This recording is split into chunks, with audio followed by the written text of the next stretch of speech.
हरि ओम तत्सत् यस्य प्रसादात् भगवत प्रसादो यस्य प्रसादान्न गति कुतोऽपि ध्यायं स्तवं तस्य यशस्त्रिसन्धं वन्दे गुरु श्रीचरणारविन्दं वन्दे ब्रह्मो शिवाराध्यं पञ्चतत्त्व स्वरूपिणं श्रीहरिपुरुषं वन्दे श्रीजगद्बन्धु सुन्दरं वन्दे श्रीकृष्ण चैतन्य नित्यानन्दौ सहदितौ गौरदये पुष्पवन्तौ चित्रौ सन्दौ तमानदौ बर्हापिराभिरामं मृगमदतिलकं कुण्डलाक्रान्तगण्डं कञ्जाक्षं कम्बकण्ठं स्मितसुभगमुखं सधारिण्यस्तवेणुं श्यामं शान्तं त्रिभङ्गं रविकरवसनं भूषितं वैजयन्त्या वन्दे वृन्दावनस्थं युवतिशतवृतां ब्रह्मगोपालवेशं मूकं करोति वाचालं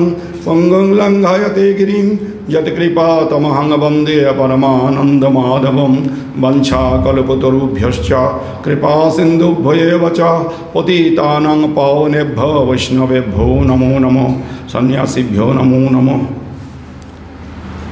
আমার পরম সৌভাগ্য আজকের এই মহতী সভায় আসতে পেরেছি। সবাই উপস্থিত রামকৃষ্ণ মিশনের সমস্ত পূজ্য সন্তবৃন্দের চরণে আমার আবমিনত দণ্ডবত প্রণাম জানাই এবং ঠাকুরের কৃপাধন্য আপনারা যারা বসে আছেন কল্যাণী এবং অন্যান্য জায়গা থেকে এসেছেন প্রত্যেককেই আমার অন্তরের সশ্রদ্ধ প্রণাম জানাই। আমি এখানে বহুবার এসেছি। কল্যাণীতে আমাদের কিছু ভক্ত আছে। ITI পার্কে প্রতি বছর উৎসবে আসতে হয়, তাছাড়া মাঝে মাঝেই আসতে হয় আপনাদের এখানে অনুষ্ঠানে। আমার আসতে একটু দেরি হয়ে গেল। আসলে এখানে খুব শৃঙ্খলাভাবে চলে আমি জানি। আসলে আজকে সারাদিন বৃষ্টি পরিবেশ ও তো শরীরটাও ভালো নয়। রথে খুব কালকে কীর্তনাদি করে গলা বসে গেছে। আমাদের রঘুনাথপুরে প্রভু জগৎবন্ধু আশ্রমের থেকে রথ বের হয়। মানিকতলা মঠ আমি যেখানে থাকি জগদ্দানের কাছে, সেখানেও রথ হয়েছে। তাই সকলকে শ্রী শ্রী জগন্নাথ দেবের কৃপা আশীর্বাদ আপনারা গ্রহণ করবেন। আমি ক্ষুদ্র মানুষ, আমাকে যে বলেছেন আমাদের এখানকার দুর্গানাথানন্দ এবং আমার প্রিয় শ্রীহরণ চক্রবর্তী, তাদের কৃতজ্ঞতা জানাই। বিষয় হচ্ছে ভাগবত ধর্ম। আমরা অনেকে ভুল করি, ভগবত গীতাকে এবং শ্রীমদ্ ভাগবতকে গুলিয়ে ফেলি। আমরা বলি ভাগবত গীতা, এটা ভুল। ভগবানের কণ্ঠ উচ্চারিত যেটি সেটি ভগবত গীতা, আর ভগবত ইরাম অর্থাৎ শ্রীমান ভগবানের সম্বন্ধীয় যে লীলা কথা তাকে বলি আমরা ভাগবত। আর এই ভাগবত হচ্ছে নিখিল শাস্ত্রের সারভূত। ক্রিম বলতে গেলে বেদ বেদান্তের সমস্ত সার হচ্ছে, অর্থাৎ বেদান্ত সূক্তের অকৃত্রিম ভাষ্য আমরা বলতে যেটা বুঝি সেটা শ্রীমদ্ ভাগবত, ভগবানের লীলা চরিত্র। বেদব্যাসকে বলা হয়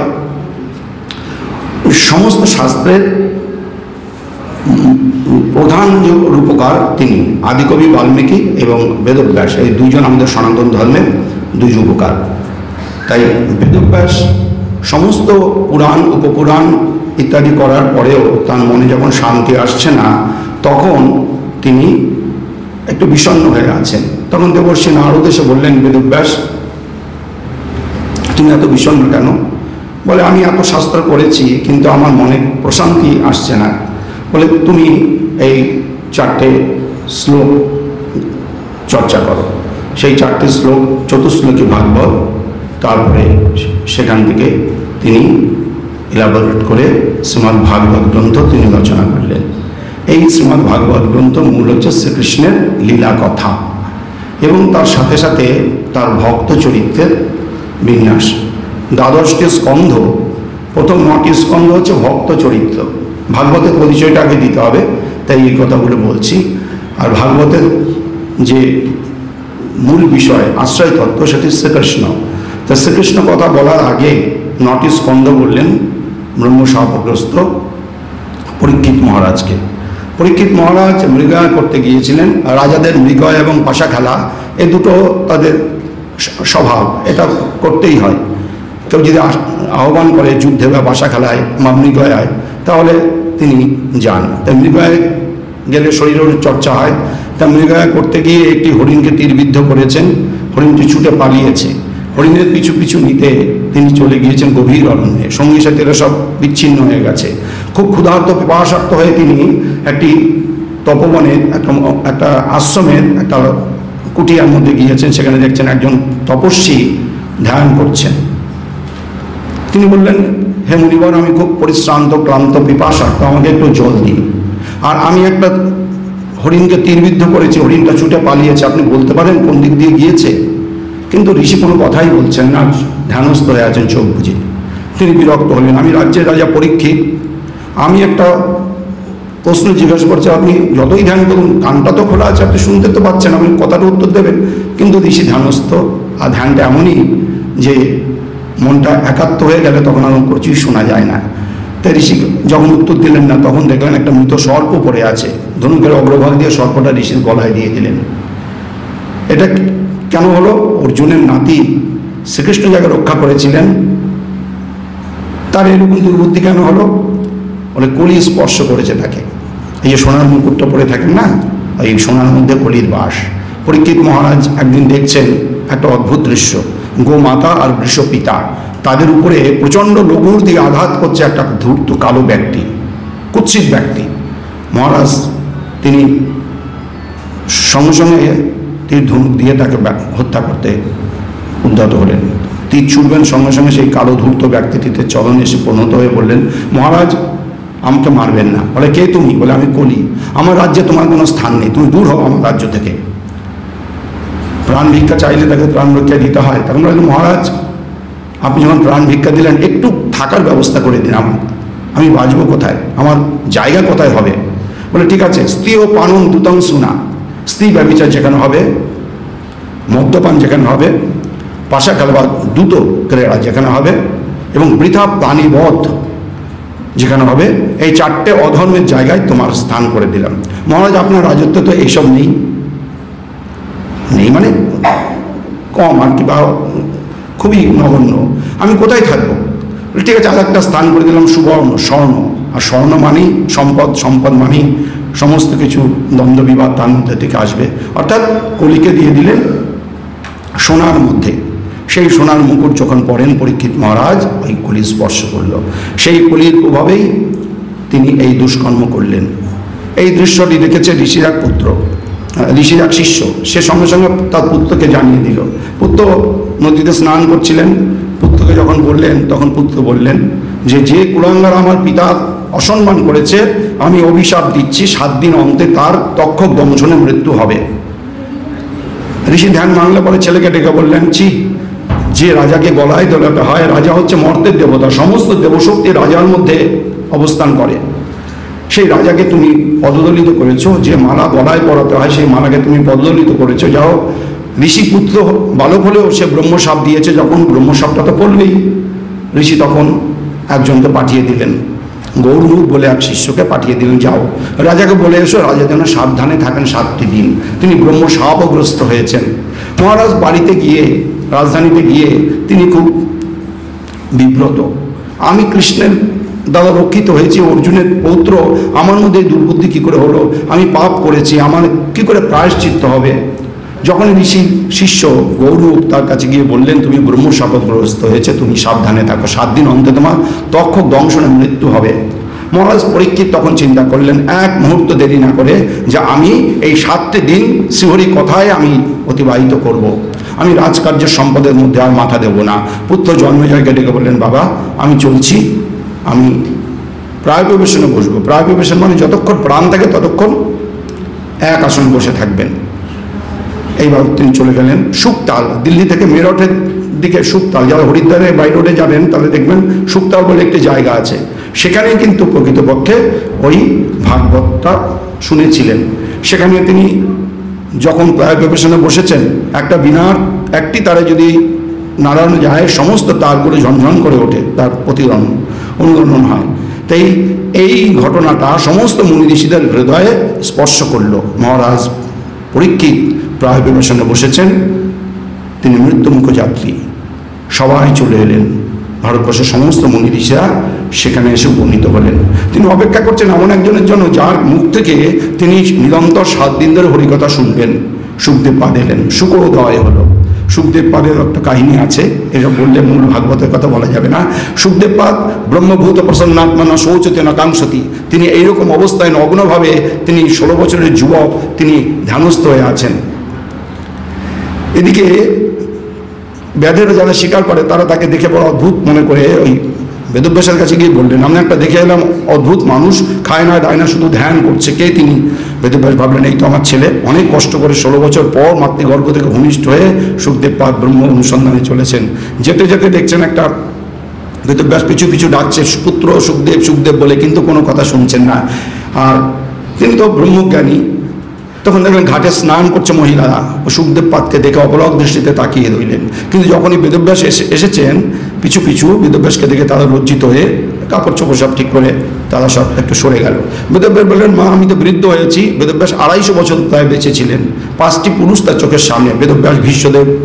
তো বেদব্যাস বললেন, আমি বৃদ্ধ, কিন্তু আমাকে দেখে তোমরা লজ্জিত হলো। একটু আগে 16 বছরের যুবক ছেলে, সে নগ্নভাবে চলে গেল, তোমরা তো তাকে দেখে কোনো বিকার হলো না তোমাদের?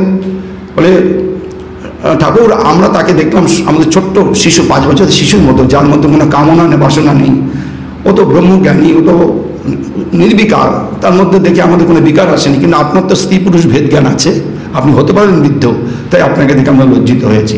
বেদব্যাস ভাবলেন এই পুত্রকে আর পাওয়া যাবে না, এইভাবে ওকে ডেকে বেদব্যাস মনের দুঃখে বসে আছেন। ভাগবত রচনা করেছেন, ভাগবত রচনা করার পরে চিন্তা করছেন ভাগবত আমি কী করে প্রচার করব।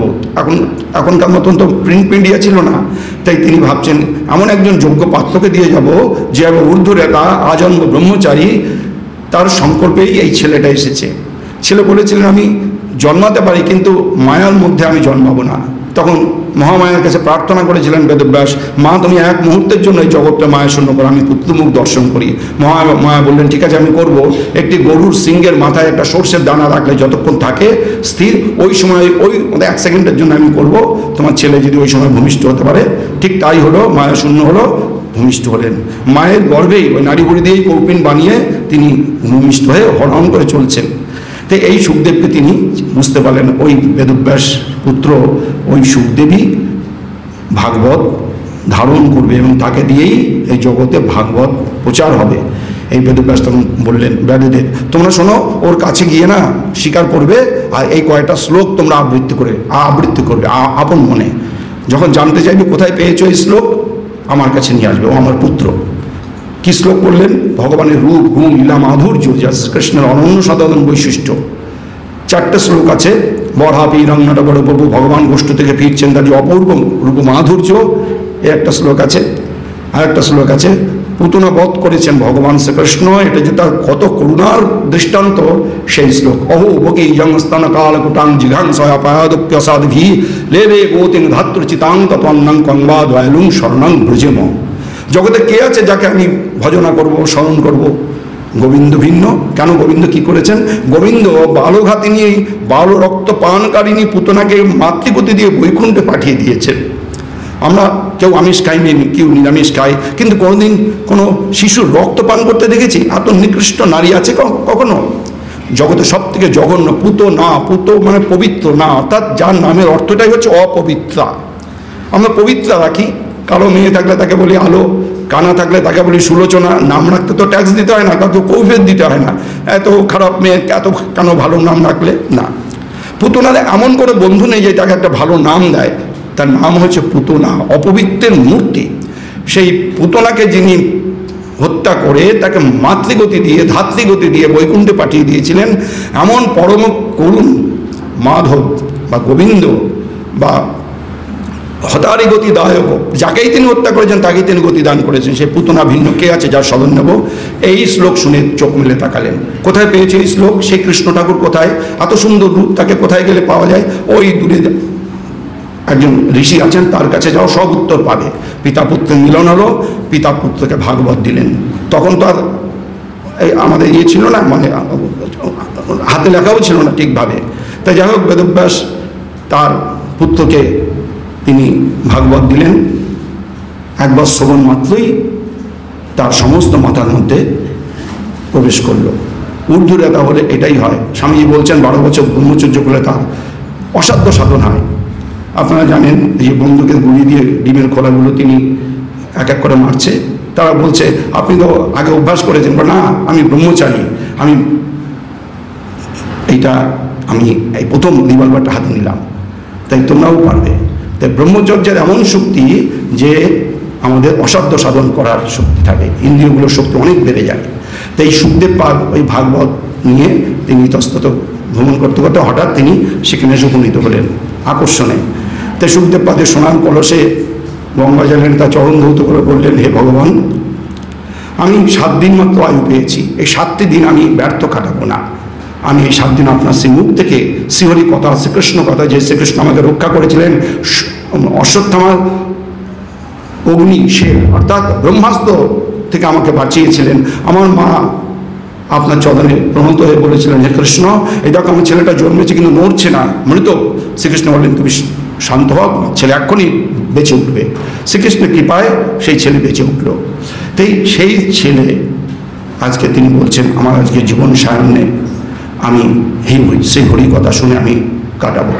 তাই ক্ষুধা যেমন লাগলে আমাদের খেয়ে আনন্দ হয়, তাই কৃষ্ণ কথার ক্ষুধা লাগানোর জন্য তিনি প্রথম 4টি দিন ভাগবতের ভক্ত চরিত্রে বললেন, প্রহ্লাদ চরিত্র, অজামিল চরিত্র, সমস্ত মুনি ঋষি বর্গের কথা বা রাজন্য বর্গের কথা এইসব শুনেছেন। কথিত বংশ বিস্তার ভগতা সোম সূর্যয় রাজ্ঞাং চুভয়মন শানাং চরিতাম পরমাদ্ভুতম। হে ভগবান, আপনি 4 দিন ধরে আমাকে ভাগবতের 9ম স্কন্ধ পর্যন্ত বলেছেন, আর তো 3টি দিন হাতে আছে, এখন সন্ধ্যা হয়ে আসছে, আপনি এখন আমার সেই শ্রীহরি ঠাকুরের কথা বলুন, শ্রীকৃষ্ণের কথা বলুন। বলছেন, হ্যাঁ নিশ্চয়ই বলবো, তোমার আজকে অবস্থাটা খুব সুন্দর। গরিয়ান এসোতে প্রশ্ন, গরিয়ান মানে তোমার পিতামহ অর্জুন যুদ্ধক্ষেত্রে বিভ্রান্ত হয়েছিলেন, যুদ্ধ করবো কি করবো না, করলে অনেক পাপ হবে। তাই তখন শ্রীকৃষ্ণ তাকে শ্রীমদ্ ভগবদ্ গীতা বলেছিলেন। আজকে তুমি জীবন সায়ান্নে এসে তুমি বলছো কৃষ্ণ কথা শুনবো, হরি কথা শুনবো, গরিয়ান এসে তোমার পিতামহের প্রশ্ন থেকেও তোমার প্রশ্নটা আরো বেশি গুরুতর বা আরো বেশি আকর্ষণীয়, বেশি মর্যাদাপূর্ণ। গীতা আর ভাগবত, গীতা হচ্ছে আমাদের ইহ জীবনে চলার পথের পাথেও দেবে। পথ চলতে একটা সংবিধান লাগে, তো একটা নিয়ম কানুন লাগে। ভারতবর্ষে যেমন সংবিধানে চলছে, এই মানব জীবনটা চালাতে গেলে কিভাবে চালাবো, কতটা খাবো, কতটা ঘুমাবো, কতটা লোক ব্যবহার করবো, যুক্তাহার, এই সমস্ত কথা গীতাতে বলেছে। তাই গীতাটা হচ্ছে ইহ জীবনের, আর গীতার সার কথা হচ্ছে সর্বধর্মং পরিত্যাজ্য মামেকং শরণং ব্রজং। তাই সমস্ত কিছু পরিত্যাগ করে শ্রীকৃষ্ণ বলছেন অর্জুনকে, সমস্ত তুমি বন্ধনের কথা চিন্তা করো না, আমাকে লক্ষ্য করে কর্তব্য বুদ্ধিতে যুদ্ধ করো। কেউ শত্রু না, তোমার কর্তব্য বুদ্ধিতে তুমি যুদ্ধ করো, সত্য মিথ্যে ভাবনা ত্যাগ করে দাও। যুদ্ধ তোমার সামনে এসে উপনীত হয়েছে, তুমি তা সেটা আনোনি, যুদ্ধ করে হতবা পাপশী স্বর্গম, যদি যুদ্ধে মারা যাও স্বর্গলাভ করবে, যুদ্ধ জয়লাভ করলে শশাকলা পৃথিবী ভোগ করবে। অতএব যুদ্ধ করাটাই তোমার পক্ষে শ্রেয়, যথেচ্ছসী তথা করু। অর্জুন বললেন আমি যুদ্ধ করব। তো ওই যে সমস্ত কিছু পরিত্যাগ করে শ্রীকৃষ্ণকে স্মরণ নিয়ে বলছেন, সততম কীর্তনতমান, আমার সতত কীর্তন করতে করতে যে আমাকে স্মরণ করে, আমার কাজ করে, সে আমাকেই প্রাপ্ত হয়। অর্থাৎ আমি যুদ্ধও করব, কীর্তনও করব, বা তোমার নাম গুণগানও করবো, তোমাকে আশ্রয় দেব। তাই গীতা হচ্ছে আমাদের চলার জীবনের পাথেও। কিন্তু জীবনটা তো একটা নয়, মৃত্যুর পরে তো জীবনটা আমাদের আছে, সনাতনীর আমরা মনে করি পরজন্ম আছে। তো পরজন্মে আমি কী নিয়ে যাব, পরজন্মে আমার পাথেও কী হবে, পরজন্মে আমাদের লক্ষ্যটা কোথায় হবে। আমাদের ধর্ম অর্থ কাম মোক্ষ 4টে আছে, অর্থাৎ আমাদের মৃত্যুর পর স্বর্গ আছে, বা আমাদের আলাদা একটা জীবন আছে। আমরা মনে করি সেটা ভাগবত জীবন, বৈষ্ণবের আমরা মনে করি, এবং সকলের জন্যই এই শ্রীমদ্ ভাগবত গ্রন্থ। এবং গীতাকে আমরা যদি ঠিকভাবে পালন করি, আমরা আদর্শ মানুষ হলাম। কিন্তু মানুষ হওয়াটাই তো ঠিক নয়, কর্তব্যপরায়ণ মানুষ হওয়ার পরেও তো আরও কিছু লক্ষ্য থাকে। ঠাকুর বলছেন ঈশ্বর লাভ, মানব জীবনের সার্থকতা ঈশ্বর লাভে। তাই ঈশ্বর লাভ করতে গেলে কী হবে, ঈশ্বরের সাধর্ম আমাকে পেতে হবে, ঈশ্বরের সাযুজ্য পেতে হবে, ঈশ্বরের সালোককে যেতে হবে। সেই জন্য এই ভাগবত জীবন। অর্থাৎ যেই কথাটি অর্জুনকে বলেছিলেন তার সার কথা হচ্ছে সর্বধর্মং পরিত্যাজ্য মামেকং শরণং ব্রজ। আমরা দেখলাম অর্জুন যুদ্ধ লাভের পরে যথারীতি রাজত্ব করেছেন, তারপরে স্বর্গে গিয়েছেন। স্বর্গপথে তিনি অবশ্য মারা গিয়েছিলেন, একমাত্র শ্বশুরে যুধিষ্ঠির গেলেন, দেহান্তে তারা স্বর্গে গেছেন। তাই আমাদের কথা হচ্ছে এই যে ভগবান বললেন অর্জুনকে সর্বধর্মং পরিত্যাজ্য মামেকং শরণং ব্রজ, এর সার্থক রূপটি কি, সার্থক রূপটি হচ্ছে ব্রজগোপিকাগণ। ব্রজগোপিকাগণ শ্রীকৃষ্ণের বংশীধ্বনি শুনে সমস্ত গৃহ শৃঙ্খল ত্যাগ করে চলে গেলেন বনে এবং শ্রীকৃষ্ণের চলন পথে। সেখানে গিয়ে বলছেন, হে কৃষ্ণ, তোমার বংশী শুনে আমরা এসেছি তোমার চলনের সেবা করবার জন্য। আমরা তোমাকেই প্রতিরূপে জানি, তুমি আমাদের গ্রহণ করো। আমাদের সংসারে আর ফিরে যেতে ইচ্ছা নেই, আমাদের সংসারে কেউ নেবে না, কারণ আমরা তো কুলোটা হয়ে গেলাম না, যে ওই রকম বালক, প্রত্যেকের বয়স 8, 9, 10-10-এর নিচে, শ্রীকৃষ্ণের থেকে একটু ছোট। তাই তারা বিবাহিত সকলে ওই রকম বিবাহিত কুলবধূ, তারা যদি ওই সংরক্ষণশীল, এখনো বৃন্দাবনে দেখবেন বৃদ্ধা হয়ে গেছে ব্রজ মায়েরা এত বড় ঘোমটা দেবে, তা এত সংরক্ষণশীল সমাজে 5000 বছর আগে ওই কুলবতী বালাগণ, তারা কুমারিকা বলা হয়েছে তাদের, তারা বিবাহ হলেও তাদের স্বামী সঙ্গ হয়নি। স্বামী সঙ্গের বয়স নয় ওটা, তারা শাশুড়ির কাছেই থাকতেন, আমি বেশিরভাগটাই বাপের বাড়ি থাকতেন। তা ওই বালিকারা কৃষ্ণকে যখনই প্রথম দেখেছেন তখনই তারা জ্ঞান হওয়ার পর থেকে কৃষ্ণকে দেখছেন খেলার সাথী, তারা কৃষ্ণকে প্রতিরূপে কামনা করেছেন এবং কৃষ্ণের বংশধ্বনি শোনার সাথে সাথে তাদের ইন্দ্রিয়গুলো সব অবশ হয়ে গিয়েছে। শ্রীকৃষ্ণ তাকে আকর্ষণ করলেন তাদেরকে, তারা গেলেন এবং তাদের সাথে কৃষ্ণ কথা মতো নৃত্য করলেন, রাস নৃত্য, যেটা পতির সাথে আমরা খেলা করি, পতির সাথে আমরা নিঃসংকোচে ব্যবহার করি, সেই রকম নিঃসংকোচে তারা খেলা করলেন, নৃত্য করলেন। এই নৃত্যটা হচ্ছে রাস নৃত্য। অর্থাৎ এই শ্রীকৃষ্ণের কাছে এই যে যাওয়া, অভিগমন বা অভিসার, এটাই হচ্ছে আমাদের লক্ষ্য এবং আমাদের বৈষ্ণবদের মতে এটাই হচ্ছে ভাগবত ধর্ম, যে শ্রীকৃষ্ণ চরণ প্রাপ্তি। এবং শুধু তাই নয়, প্রাপ্তি হয়ে আমরা কি করব, আমাদের রাধা গোবিন্দের যে সেবা, সেই সেবাটাই হচ্ছে আমাদের মুখ্য। আমরা শ্রী গুরুদেবের চরণ প্রাপ্ত হয়েছি, সেই গুরুদেব আমাকে নিয়ে গিয়ে রাধারানীর হাতে সমর্পণ করে দিয়ে বলবেন যে দিদি গো, এই তোমার একটা নতুন সখী এনেছি। আমাদের প্রত্যেকেরই হচ্ছে একটা আলাদা স্বরূপ আছে, সেটা হচ্ছে মঞ্জুরি স্বরূপ। এই সখীকে তুমি, এই মঞ্জুরিকে তুমি নিয়ে গোবিন্দের সেবায় লাগাও। শ্রীমতী রাধারানী আমার যোগ্যতা বুঝে হয়তো মৃদঙ্গ বাদনা বা পাখা বা চামর ব্যজন বা মালা গাথা বা কীর্তন বা অঙ্কন বা পান সাজানো, এরকম বহু সেবা আছে রাধা গোবিন্দের। এই সেবায় আমাদেরকে নিয়োজিত করবেন, এই লক্ষ্যই হচ্ছেন আমাদের শ্রীমান মহাপ্রভু বলেছেন, এইটাই হচ্ছে মানব জীবনের সর্বশ্রেষ্ঠ লক্ষ্য। স্বর্গপ্রাপ্তি হলো, স্বর্গে আমি ব্রহ্মে লীন হলাম, এটা আমাদের লক্ষ্য নয়, স্বর্গ আমাদের লক্ষ্য নয়। এবং মহাপ্রভু বলছেন এগুলো কৈতব, মুখ্য বাঞ্ছা কৈতব বলেছেন। তাহলে কি? প্রেম। 4টে পুরুষার্থের পরে যেটা, সেটা হচ্ছে প্রেম। এই প্রেমটাই হচ্ছে ভাগবত জীবনের সার কথা। শ্রীমান মহাপ্রভু 5টি সিদ্ধান্ত দিলেন: সাধুসঙ্গ, হরিনাম সংকীর্তন, শ্রীমূর্তির শ্রদ্ধায় সেবন, ভাগবত শ্রবণ, মথুরাবাস। সাধুসঙ্গ, সাধুসঙ্গ সর্বশাস্ত্রে কয় লবমাত্র, সাধুসঙ্গের সর্বসিদ্ধি হয়। আজকে সাধুসঙ্গের ফলেই রত্নাকর বাল্মীকি হয়েছিলেন। অনেক দৃষ্টান্ত আছে। তাই শ্রীমান মহাপ্রভুর পার্শ্বদরা প্রত্যেকেই এক একজন এক একটা ব্রহ্মাণ্ড উদ্ধার করতে পারেন। ব্রহ্মাণ্ড তারিতে শক্তি ধলে জনে জনে। মহাপ্রভুর জয়রূপ সনাতন ভট্ট রঘুনাথ, শ্রীজীব গোপাল ভট্ট দাস রঘুনাথ, এই যে গোস্বামী পাদগণ মহাপ্রভুর আদর্শটা স্থাপন করেছেন এবং লক্ষ লক্ষ পয়ার ছন্দে বা বিভিন্ন সংস্কৃতে তারা চৈতন্য চরিতামৃত থেকে শুরু করে বৃহৎ ভাগবতামৃতম এবং অধিনমিত ব্যাকরণ এবং আমাদের বৈষ্ণব সিদ্ধান্ত, হরিভক্তি বিলাস ইত্যাদি গ্রন্থ বৃন্দাবনে রচনা করেছেন। কত কষ্ট করে, মশার কামড়, কিন্তু তবুও তারা রাত জেগে দিনের বেলায় ভিক্ষা করতেন, পরিক্রমা করতেন, শুকনো পাতা রেখে দিতেন। সেই শুকনো পাতাগুলো তুষের আগুনের মালসার মধ্যে একটা করে দিতেন, দপ করে উঠত, একটা অক্ষর লিখতেন, আবার একটা পাতা দিতেন, রাত জেগে তারা গ্রন্থ রচনা করেছেন। এবং এই গ্রন্থগুলি হচ্ছে আমাদের সবথেকে বড় প্রাপ্তি, সর্বগোস্বামী যে বৈষ্ণব সাহিত্য। এবং তাদের মূল কথাটাই হচ্ছে যে যেন তনত্ব কারণে মনকৃষ্ণে নিবেশন, মনটাকে কৃষ্ণে নিবেশন করতে বলেছেন, যে কৃষ্ণ ভক্তি হচ্ছে আমাদের সার। এবং এই ভাগবত জীবনের আদর্শ হচ্ছেন গোস্বামী পাদগণ।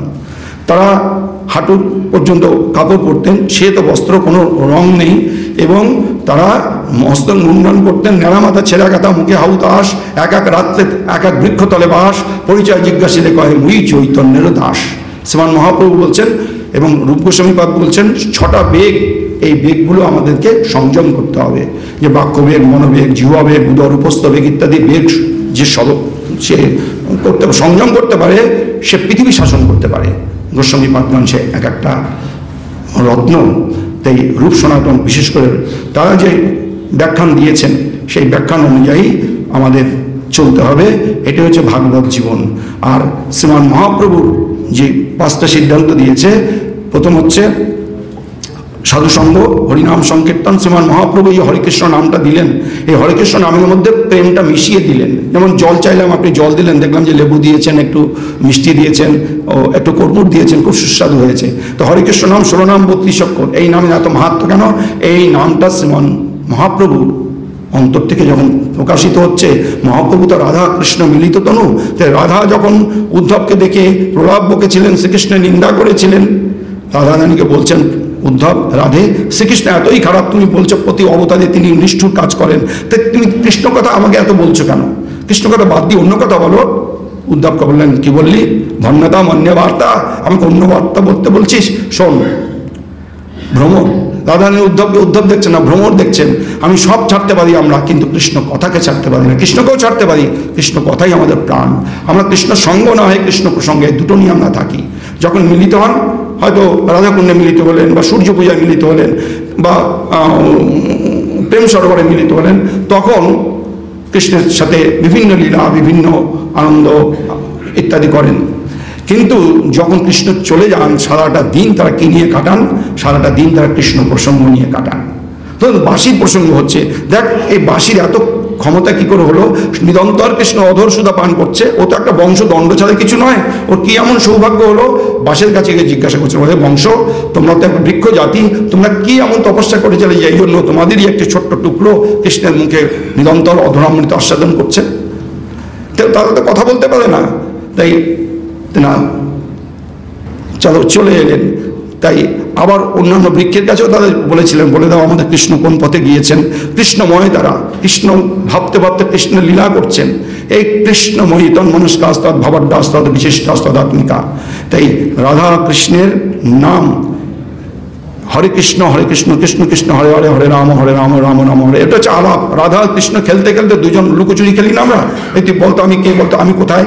তাই এই লুকোচুরি করতে করতে কৃষ্ণ ডাকছেন রাধাকে, রাধা ডাকছেন কৃষ্ণকে, 16 বার উভয়ে ডাক হচ্ছে। এই ডাক যখন শ্রীমতী রাধারানীর অন্তর থেকে উদ্গারিত হচ্ছে, তখন এই রাধা প্রেমটা মিশে আছে। তাই শ্রীমান মহাপ্রভুর অন্তরে যে রাধারানী আছেন, রাধারানীর অন্তর থেকে যখন হরেকৃষ্ণ নাম উদ্গীরিত হচ্ছে, তখন প্রেম সম্পদটা মিশে আছে। মহাপ্রভু আসার পরে আমরা সৌভাগ্যবান, এই প্রেম সম্পদ পাচ্ছি হরেকৃষ্ণ নামের মধ্যে। এবং ভাগবত ধর্মের মূলই হচ্ছে নাম সংকীর্তন, আর নামের মধ্যেই নামই তখন জাগ্রত হন। নাম নামই অভিন্ন, কৃষ্ণ এবং কৃষ্ণ নামের মধ্যে কোনো ভেদ নেই। নাম বিগ্রহ স্বরূপ, 3 এক রূপ, 3 ভেদ নাহি চিদানন্দ রূপ, শ্রী চৈতন্য চরিতামৃত বলছেন। ভগবানের নাম, ভগবানের স্বরূপ, মানে অর্থাৎ স্বয়ং ভগবান, আর ভগবানের বিগ্রহ, এর মধ্যে কোনো পার্থক্য নেই। তাই যখন মহাপ্রভু উদ্গীরিত করছেন হরেকৃষ্ণ নাম, তখন রাধা প্রেম মিশে যাচ্ছে। এই জন্য নামে এত আনন্দ। 8 প্রহর হয় নাম, দেখবেন 24 প্রহর হয়, 56 প্রহর হয়, অঝোরে কাঁদে। শ্রীমান মহাপ্রভু অষ্টসাত্ত্বিক বিকার তীব্রভাবে হতো। এই যে এখন মহাপ্রভু রথে নৃত্য করেছেন কালকে, তাই মহাপ্রভুর রথের নৃত্য করতে করতে পিচকিরির মতন জল পড়তো। গরুর স্তম্ভের মূলে আছে এক নিম্ন খালে, শিখাল ভরির অশ্রু জলে। পুরীতে জলে যাবেন, দেখবেন গরুর স্তম্ভ আছে জগন্নাথ মন্দিরে গর্ভগৃহে যাওয়া আগে। এই মহাপ্রভু প্রথমে যখন বাধা পেলেন, তারপর থেকে ওই গরুর স্তম্ভকে অতিক্রম করতেন না, তিনি পিছনে দাঁড়িয়ে দর্শন করতেন। সেই এত চোখের জল যে খালটা ভরে যেত। একটা গর্ত আছে যেখানে এখন প্রদীপ বিক্রি হয় এই জগন্নাথের, তাই ওইখানে মহাপ্রভুর আমরা প্রেমবিকার দেখতে পাই। একজন বিধবা তার ঘাড়ের উপরে পা দিয়ে গরুর স্তম্ভে মাথা ধরে সে দর্শন করছেন, সবাই তাকে হৈ হৈ করছেন। মহাপ্রভু বলছেন না, ওর মতো আরতি যেন আমার হয়। মহাপ্রভুর শিক্ষাটা হচ্ছে 8টি শ্লোকের মধ্যে। ওই নন্দ তনুজ বলে বলছেন, আবার বলছেন, তিনাদপি শুনিছেন তরিব সহিষ্ণু না অমানিনা মানদেন কীর্তনীয় হর হরি সদা হরি। 3 মতন বৈষ্ণব হবে। 3 উপর পা দিলাম, 3 ওগুলো সব শুয়ে পড়লো, আবার পাটা তুলে দিলাম, আবার মাথা চাড়া দিল। বৈষ্ণব তাও করবে না, বৈষ্ণব সর্বদা মস্তক আনত করবেন, এবং যেখানে যে দেবী পাবে সেখানে নৃত্য করবে। মহাপ্রভু যেমন শিব মন্দির পাচ্ছেন, শিবের নৃত্য করছেন, শিবের কথা বলছেন, নরসিংহ পাচ্ছেন, নরসিংহের নৃত্য করছেন। তাই প্রত্যেক দেবতাকে শ্রদ্ধা করতে হবে। সনাতন ধর্ম এটাই তো আমাদের শিক্ষা। আর এই হরিনাম যুগল ভজন শ্রীমান মহাপ্রভু দিয়েছেন একটা অভিনব। রাধা কৃষ্ণ ভজন মহাপ্রভুর আগে আমরা পাইনি। দক্ষিণ ভারতে ছিল, কিন্তু সেখানে এমন এইভাবে এতটা প্রচার ছিল না। তাই আমাদের শ্রীমান মহাপ্রভু এসে মহাপ্রভুর অভিপ্রেত যেন রূপ সনাতন রাধারানীর বিগ্রহকে বামে রেখে অষ্টধাতু রাধা বিগ্রহ, এবং শ্রীকৃষ্ণ হচ্ছেন কোষ্ঠীপথের গোবিন্দ গোপীনাথ মদন মোহন। এই যে সপ্ত দেবালয়ে আমরা যাই, একমাত্র রাধারমণে কোনো রাধারানী নেই, একক শারগ্রাম থেকে প্রকট হয়েছিলেন। এছাড়া সর্বত্রই রাধারানী আছে। আর বল্লভ সম্প্রদায় রাধারানী নেই, তারা একটা মুকুট রাধারানীর প্রতীক হিসাবে তারা রাখেন শ্রীকৃষ্ণের বামে। তাই শ্রীমান মহাপ্রভু রাধারানীকে এনে রাধাকৃষ্ণের যুগল ভজন দিলেন, কারণ রাধা ছাড়া কৃষ্ণ অপূর্ণ, পরস্পর পরস্পরের পরিপূরক। তাই রাধা গোবিন্দের যে প্রেম, এই প্রেম আমাদের জীবনে একটু যদি আসে, আমাদের সমস্ত জীবনটা দিব্য হয়ে যায়। আমাদের গুরুদেব খুব রসিক ছিলেন, তিনি বলেন, দেখো কলিযুগের মানুষ তো আমরা কি ভালোবাসি? ভায়োলেন্স আর লাভ, বাসে আমাদের প্রেম। এই প্রেম আমরা সবাই সিনেমা, বায়োস্কোপ, উপন্যাস যা কিছু পড়ি, যারা লেখক, তারা ওই নারী পুরুষের যে প্রেম, এই প্রেমটার উপরেই তাদের সমস্ত রচনাদি করেন। আর যুদ্ধ বিগ্রহ, যুদ্ধের কথা শুনতে, যে যুদ্ধ হচ্ছে, আমরা আগেই যুদ্ধটা দেখি কি হচ্ছে। যুদ্ধ ভালোবাসে মানুষ এবং প্রেম ভালোবাসে। তা ভগবান শ্রীকৃষ্ণ তিনি চিন্তা করলেন যে কলিহত জীবকে এই প্রেম বা আমাদের যে তত্ত্ব, ভগবত তত্ত্ব জানানোর জন্যে তিনি গীতা বললেন যুদ্ধক্ষেত্রে, আর রাসলীলা রচনা করলেন, যাতে মানুষ ভেতরে, মানুষের সব থেকে বড় রোগ কোনটা? কাম রোগ। তাই বলছেন এই রাসলীলা যদি কেউ অনুধ্যান করে শ্রদ্ধা সহকারে, তার ভিতরে যে আশু অপহীনতি হৃদরোগম, হৃদয়ের যে রোগ, কাম রোগ, সেটা তাড়াতাড়ি চলে যাবে। তাই যত ভোগী হোক, যত কামুক হোক, যত হিংস্র হোক, তাকে গীতার কথা শোনান এবং প্রেমের কথা ভাগবত শোনান, তাহলে দেখবেন তার মধ্যে নিশ্চয়ই পরিবর্তন আসবে। নবৃতর শৈরভোগমানাৎ ভবৌ সুধাৎ শ্রোত্র মনোভিরামাৎ কহ উত্তম শ্লোক গুণানুভবাৎ পুমান বিরজ্যত বিনা পশুগুণাৎ। ভাগবতে বলছেন যে জগতে 3 শ্রেণীর মানুষ আছে। এক শ্রেণীর মানুষ হচ্ছে আত্মারাম, আত্মকাম। মা আনন্দময়ী আছেন পুরীতে, আমাদের পাশেই মন্দির। মা আনন্দময়ী রথ হয়ে গেছে, চলে যাবেন। ভক্তরা বলছেন, মা একটু থেকে যাও। মা বলছেন, থাকতে পারি যদি মহানামব্রত কি মহানাম বাবা আমাকে ভাগবত পাঠ শোনায়, আমি থাকবো 7 দিন। মহানামজির আগরতলা পাঠ তিনি চেঞ্জ করে দিলেন এবং বললেন, আমি শোনাবো। দামবন্ধ লীলা 7 দিন ধরে শোনালেন। তো মা আনন্দময়ী, যিনি ব্রহ্মজ্ঞানী, সাক্ষাৎ কালী, গুরুদেব বলতেন মা আনন্দময়ী সম্বন্ধে, সেই মা গুরুদেবকে কাছে বসিয়ে গোপালের মতন তার মুখ থেকে 7 দিন ভাগবত পাঠ শুনলেন। নিবৃত দর্শে সমস্ত তৃষ্ণা নিবারণ হয়ে গেছে। এই উচ্চকোটি ঈশ্বরকোটি মানুষ তারা ভাগবত পাঠ শোনেন। আর মধ্য শ্রেণী যারা আমরা, আমাদের ভাগবত পাঠ কি কাজে লাগে? ভবঔষধাৎ, ভবরোগের ঔষধ। রোগ হলে যেমন ওষুধ কিনতে যাই, ভবরোগের ঔষধ শ্রীমদ্ ভাগবত গ্রন্থ। সেই ভাগবত গ্রন্থ আমাদের এই ভবরোগের ঔষধ দেবে, আমরা ভাগবত শ্রবণ করি। আর সাধারণ মানুষ যারা এই 2 শ্রেণীর বাইরে, অতিভোগী মানুষ, তাদের শ্রোত্র মনোভিরামা, তাদের শুনতে ভালো লাগে। পথ চলতে চলতে যদি কেউ এইসব কথা শোনে, তাহলে যাইতো, দেখি দাঁড়িয়ে শুনি কি বলছে গোসাই। তাই তারা শুনতে ভালো লাগে। তাই ভাগবত এমনই শাস্ত্র যে জগতের 3 শ্রেণীর মানুষকেই তৃপ্তি দেয়। তাই শ্রীমান মহাপ্রভু তার পঞ্চনিদানের মধ্যে ভাগবত শ্রবণ একটা। আর রাধা গোবিন্দের যুগল ভজন, সেটা বললাম, রাধা গোবিন্দের যুগল মূর্তি শ্রীমান মহাপ্রভুর অবদান এবং মহাপ্রভুর পার্শ্বদের অবদান। আর হচ্ছে মথুরাবাস, নিরন্তর আমরা বৃন্দাবনে থাকতে পারি না, আমাদের ঘরে ফিরে আসতে হবে। তাই মহাপ্রভু বলছেন বৃন্দাবনে যাবে কিন্তু থাকবে না, গোবর্ধনে দর্শন করবে কিন্তু মাথায় চড়বে না। আর জগন্নাথ মন্দিরে দর্শন করবে, রথ দর্শন করবে, রথে উঠবে না। ওগুলো বাঙালিদের শোভা পায় না, আমাদের ভক্তদের ওটা করতে নেই, এগুলো নিষেধ আছে। তাই যাই হোক, শ্রীমান মহাপ্রভু যে পঞ্চনিদান দিয়েছেন ভাগবত জীবনের সার কথা, এবং শ্রীকৃষ্ণ ধর্ম, শ্রীকৃষ্ণ কর্ম, কৃষ্ণ প্রেমে আমাদের হৃদয়টা একেবারে আচ্ছন্ন হয়ে থাকবে। তাহলে দেখবেন কৃষ্ণ প্রেমের ফলে সে দিব্য মানুষ হয়ে যাবে।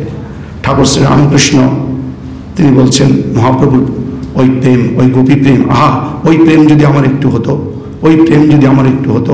তাই ঠাকুরের কথায় আমরা বলি, আমাদের যদি একটু প্রেম হতো, সেই প্রেমে আমরা মুগ্ধ হয়ে যেতাম, আমাদের সমস্ত কিছু সমাধান হয়ে যেত।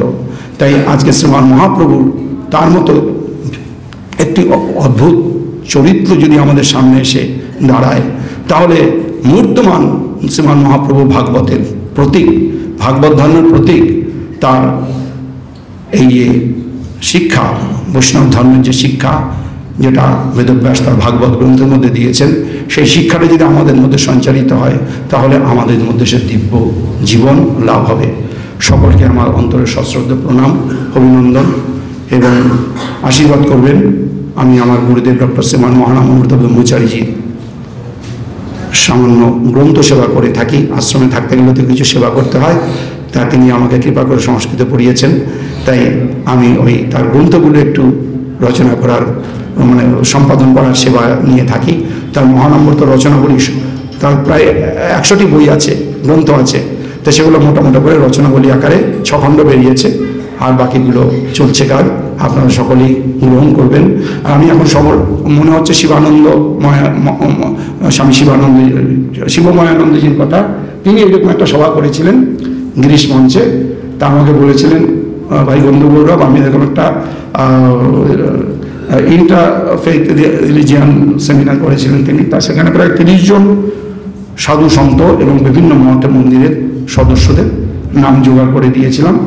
2 দিন ব্যাপী সেই সভাটা হয়েছিল, একটা সুবিনুর বের করেছিলেন, তার খুব ভালো লাগছে আমাদের এখানে এই সভাটা হয় এরকম হয়ে। আমাদের রামকৃষ্ণ মিশনের বহু বড় বড় সভা সমিতি হয়, কিন্তু অন্যান্য সম্প্রদায়ের এই খ্রিস্টান মুসলমানরা আসেন বটে, বৌদ্ধরা আসেন, কিন্তু সনাতন ধর্মদের মধ্যে খুব কম দেখা যায়। আর একজন বারাসাতে মহারাজ ছিলেন, সেই মহারাজও তিনি আমাদের ঠাকুরের জন্মদিনে আমাদের নিমন্ত্রণ করতেন, সে মহারাজ গত হয়েছেন। তা এরকম হলে কি আমাদের হিন্দু সনাতন ধর্মের বহু শাখা সম্প্রদায় আছে, তাদের মধ্যে রামকৃষ্ণ মিশনের একটা ওতপ্রোত একটা ভ্রাতৃত্ব, একটা সম্পর্ক গড়ে ওঠে। তাই আমি চাইব এই কল্যাণী অন্তত সেই কাজটি করবে। দুর্গানাথানজিকে আমি প্রার্থনা করি আবার এরকম আমাদের বিভিন্ন সম্প্রদায়ের সাধু সন্তদের এনে ঠাকুরের যারা সন্তান আছে তাদের মধ্যে একটা ভাব বিনিময় হবে, এ থেকে আমাদের সনাতন ধর্ম আরও পুষ্ট হবে। আমরা মনে করি সনাতন ধর্মের সর্বশ্রেষ্ঠ সম্প্রদায় হচ্ছে রামকৃষ্ণ মিশন, এবং রামকৃষ্ণ মিশনের সাথে অন্যান্য সম্প্রদায়ের যে একটা দূরত্ব আছে সেই দূরত্বটা চলে যাবে। সকলে ভালো থাকবেন, আশীর্বাদ করবেন যেন আপনাদের সামনে হরিকথা বলে জীবন ধন্য করতে পারি। আর অতি তাড়াতাড়ি বললাম, বাক্য বেগে অনেক সময় কিছু ভুল ত্রুটি হয়ে যেতে পারে, আপনারা ক্ষমা করে দেবেন সন্তান জ্ঞানে। জয় ঠাকুর, জয় স্বামীজি, জয় সারদা মা, জয় তো মহানাম অমৃতজি।